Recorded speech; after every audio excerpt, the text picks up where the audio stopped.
Today we're going to give you an in-depth tour of the shop where we're currently working on the OBS truck and have built many of our projects in the past. Let's get into it.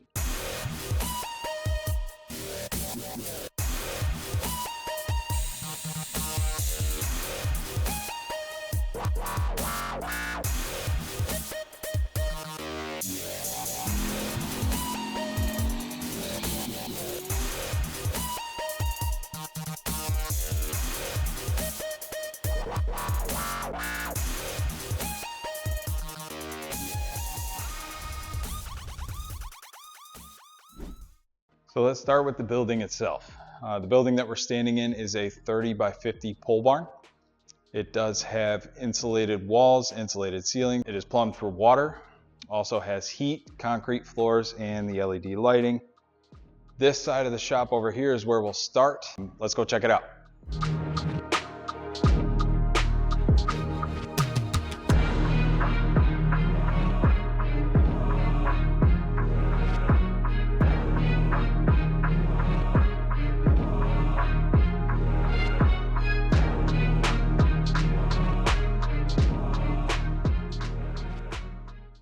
Okay, so the first part of the garage, obviously the hoist. This has been a lifesaver. It has saved us so much time and a lot of headache, being able to just walk underneath the car and work on it without having to lay on our backs. Over in this corner, we just have a couple of the oil drain pan, pivot jack back there, or post jack back in the corner, ladders hanging up. You'll notice throughout the whole garage that the point was to try to keep everything, or as much as possible, off the floor. Just keeps things a lot cleaner, so you're not tripping over stuff as you're walking around. Got a compressor, just a cheapy little Harbor Freight compressor. Does everything I need. Had a hose reel put in and a hose. Highly recommend that you get enough hose to be able to stretch all the way across your shop or your garage. And I would even recommend to get enough to go at least 10 or 15 feet outside the front door. Reason for that, when your wife's tire light comes on, you can run out and air up the tires without having to move every single one of your projects around to get to the hose to be able to air up the tires. We have the workbench here, just a little cheapy workbench I built out of scrap wood. Works really well. Of course, you have the grinder and a vise on the other end, just kind of some essentials that you need anytime you're doing mechanical work. Cabinets up top, not a whole lot in them. This one is kind of your towels, rags, gloves, etc. And then we move over. Of course, you have miscellaneous fluids, brake fluid, brake cleaner, WD-40, all that good stuff. Oils, more fluids. The toolbox that we have is just a Home Depot Husky toolbox. Actually surprisingly well built and does everything I need to do. It holds my tools. When I think of toolboxes, I just need something to hold my tools. It doesn't need to be super fancy. This one does have the plugs in it, which is kind of nice. You can plug in all your chargers for batteries and everything.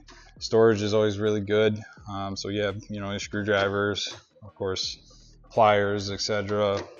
Down here you get the deep drawer for all your sockets, ratchets, wrenches. I do have crowbars in there. Of course, the other deeper drawers for miscellaneous tools. These are wrenches, metric, and then standard down here. And then you got the big drawer on the bottom. That's where I keep all drill bits, that kind of stuff. The cabinet that you see next to the toolbox, this cabinet just has kind of our paint supplies, different wrap supplies. There's knifeless tape in there for wrap, paint gun, etc.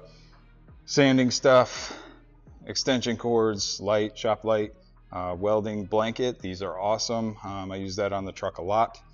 And on the bottom there you have more of your specialty tools, electronics. Over on the side wall here we just have our little organizers. It's where you keep like all the butt connectors and push pins, extra bolts, washers, nuts, that kind of collect. Everybody has those kind of bins somewhere. We just put them off to the side here, close enough to the hoist to where you don't have to walk across the whole shop to get to anything that you would need. Next, we're going to go over to what I like to call the detail side of the shop. So I can actually wash cars inside, which is really nice, especially in Michigan where it gets snowy in the wintertime. Let's go check that side out.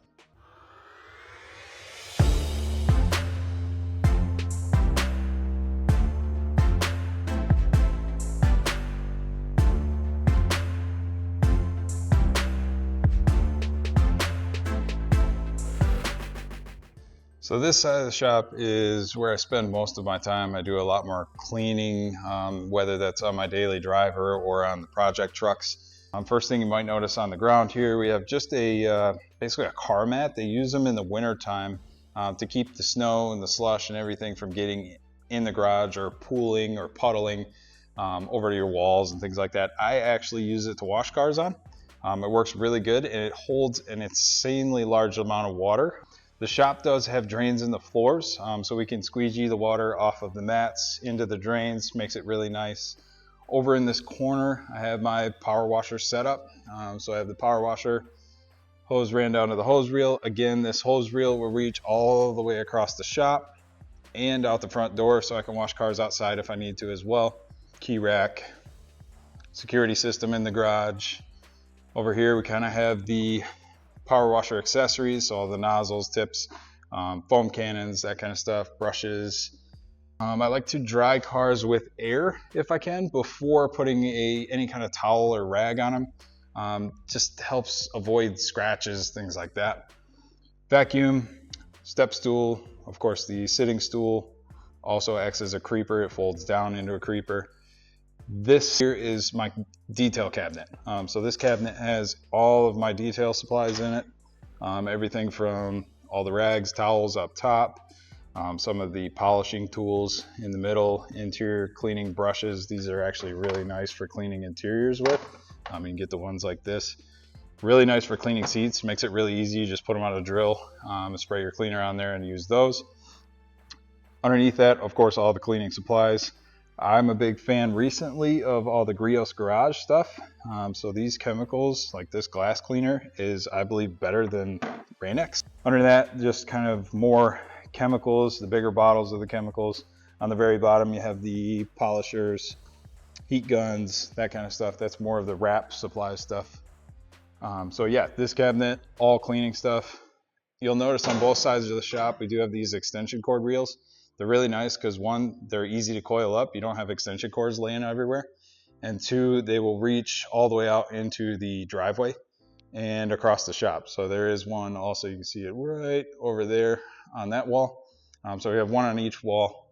Then the final kind of area that we'll go to is we have a little lounge area, bathroom, and then the storage area kind of back behind me here. So we'll go check all that out.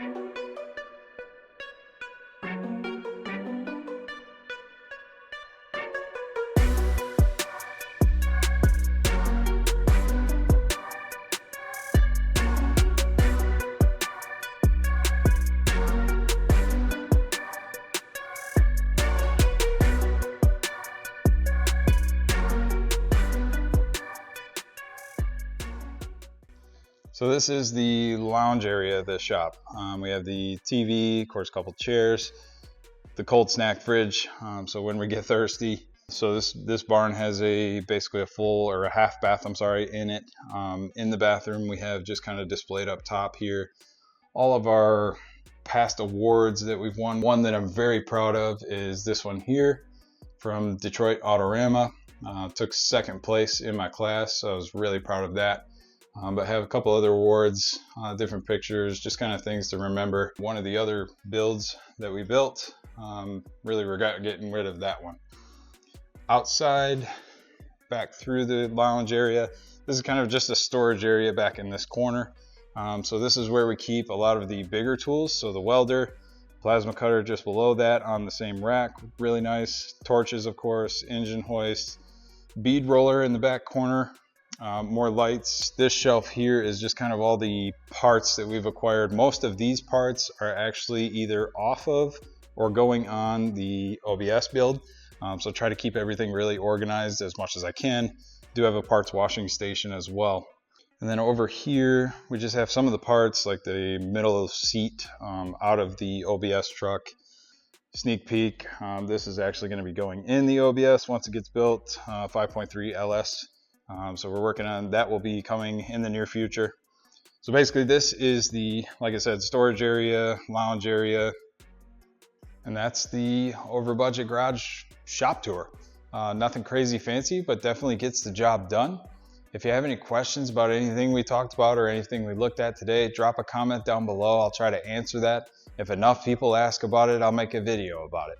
I want to thank you guys all for watching, and make sure you hit the like, subscribe, and we'll see you next time.